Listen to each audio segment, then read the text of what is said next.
काय कुठं आहे तुमची पारू? या घराची अवस्था बघून कळतंय की नक्कीच इथं काहीतरी झालंय. हो पण आदित्य किर्लोस्कर इंटरनॅशनल मॉडेल पार्वती शेपचे यांच्या किडनॅपिंगच्या आरोपाखाली तुम्हाला आम्ही अटक करत आहोत. हे बघा इन्स्पेक्टर साहेब, मी इन्स्पेक्टर साहेब जरा जरा थांबा. काय पारू आत्तापर्यंत इथेच होती, इथे जवळ कुठेतरी गेली असेल ना ती. हे पहा, आमच्याकडे तक्रार आलेली आहे. आम्हाला आदित्य किर्लोस्कर यांना अटक करून पोलीस स्टेशनला न्यावेच लागेल. अहो साहेब एक मिनिट, मी आमच्या लॉयरला फोन करतो. एक मिनिट. हां वकिलांना बोलवा, ते पण पोलीस स्टेशनलाच.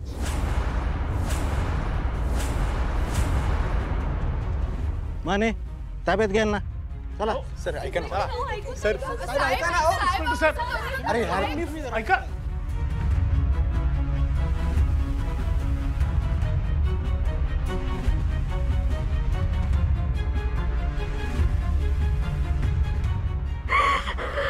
हो हो हो प्रिया. इथं काय सुरू आहे सगळं? कुठे असेल पारू? आपण कसे वाचवणार आहोत दादाला? बघ सगळं व्यवस्थित होईल. हा तू काळजी नको करूस.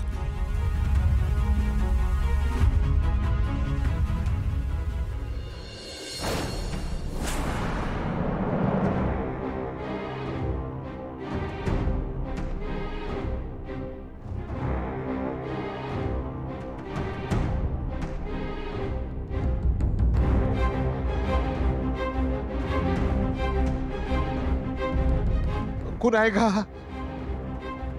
अरे सोडा मला, मी काय केलंय तुमचं? अरे मला सोडा ना. काय सुरू आहे सगळं प्रीतम? पारू कुठे निघून गेली असेल? आता तर मारुती मामा पण गायब झालेत. हे काय चाललंय ना सगळं, मला काही समजतच नाहीये. किती किती खुश होतो ना आपण सगळे. कोणाची तरी ना नजर लागली आपल्या कुटुंबाला. हो ना, म्हणजे पारूला पळवून न्यायचा प्लॅन जर सक्सेसफुल झाला असता तर आता दादा आणि पारू एकत्र असते.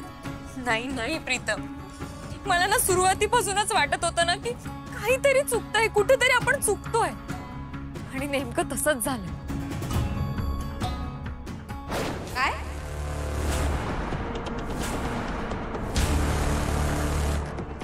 तुम्ही पारूला किडनॅप केलंय?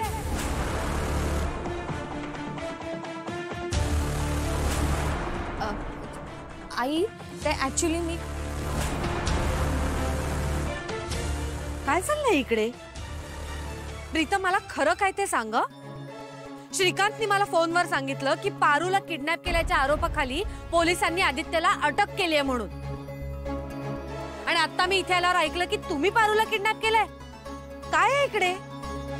प्रीतम मला खरं सांग, पारू कुठे आहे? आई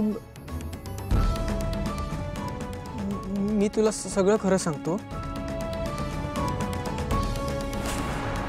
ऍक्च्युली आम्ही पारू सोबत एक प्रँक करत होतो.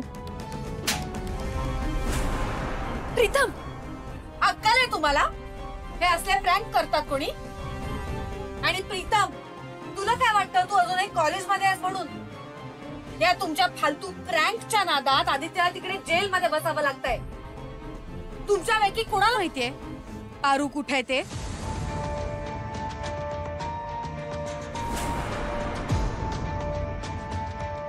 अहिल्या, मला असं वाटतंय की पारू आणि मारुती गावी गेलेत. आपण त्यांना बोलावून घेऊ, ते येतील ना. पण आता आपल्याला आदित्यला सोडून आणलं पाहिजे.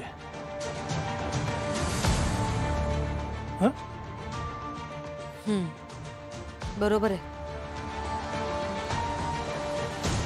आता सगळ्यात महत्वाचं आदित्यला सोडवून आणणं हे. चल श्रीकांत, ताबडतोब पोलीस स्टेशनला जाऊ. चल.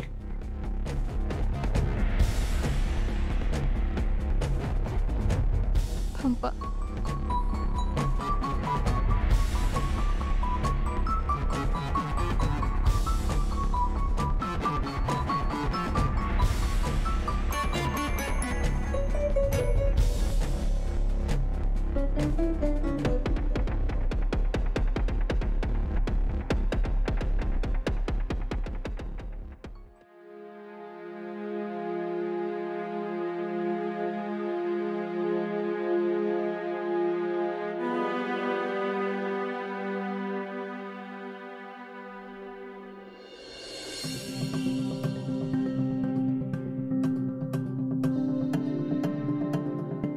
सर सर प्लीज माझं एकदा म्हणणं ऐकून घ्या. बोला आदित्य किर्लोस्कर. कुठं नेऊन ठेवली पारूला? सर इन्स्पेक्टर सर तुम्हाला कळतंय तुम्ही कोणाशी बोलताय ते? आदित्य किर्लोस्कर भारतातल्या टॉप बिझनेसमॅन पैकी एक आहे. थोडं भान ठेवा बोलताना. हे बघा मॅडम, आम्हाला आमचं काम करू द्या. पारूच्या किडनॅपिंग बद्दल आम्हाला फोन आला होता, त्यामुळे आम्हाला यांची इन्क्वायरी करावीच लागेल. म्हणजे नुसता फोन आला म्हणून तुम्ही त्याला पोलीस स्टेशनला घेऊन आलात?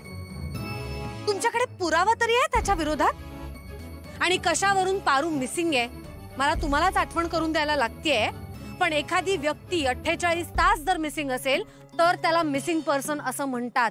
आणि पारू तिच्या मर्जीने कुठेतरी गेलेली असू शकते. तिला एखादं काम आठवलं म्हणून ती स्वतःच्या गावी गेलेली असू शकते.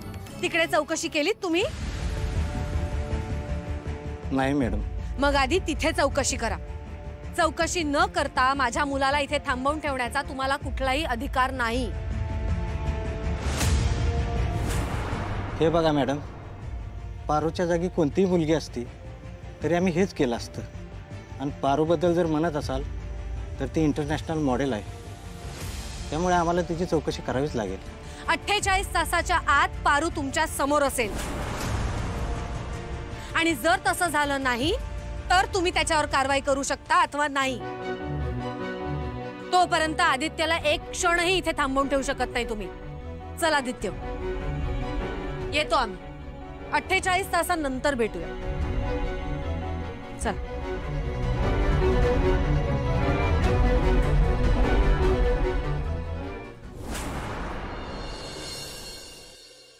मला या दोघांचं काही कळतच नाहीये. आज एवढी मोठी संधी चालून आलेली, तो सयाजी यांच्या पाठीशी होता तरी संधी गमावली. आले परत बावळट कुठली. ऐक ना, मला असं वाटतं या दोघांच्यात खरंच काही नाहीये, नाहीतर कशाला आले असते परत. मी किती कांगावा केला होता की आदित्य आणि पारू गायब झालेत, पळून झालेत. वहिनींना सुद्धा जाऊन सांगितलं होतं, पण नाही, आले परत. मलाच तोंडावर पाडलं त्यांनी. आज जरा वाचली आम्ही, तर वहिनींनी माझाच गाल लाल केला असता. बेचारी पारू. ती आता इथून पुढे काहीच नाही करू शकणार आहे, कारण तिचं फ्युचर आता माझ्या हातात आहे. त्यामुळे इथून पुढे मी जे म्हणेन अगदी तसंच घडत राहणार. हे बाई, नेमकं काय करणार आहेस तू? बघायचं? चला.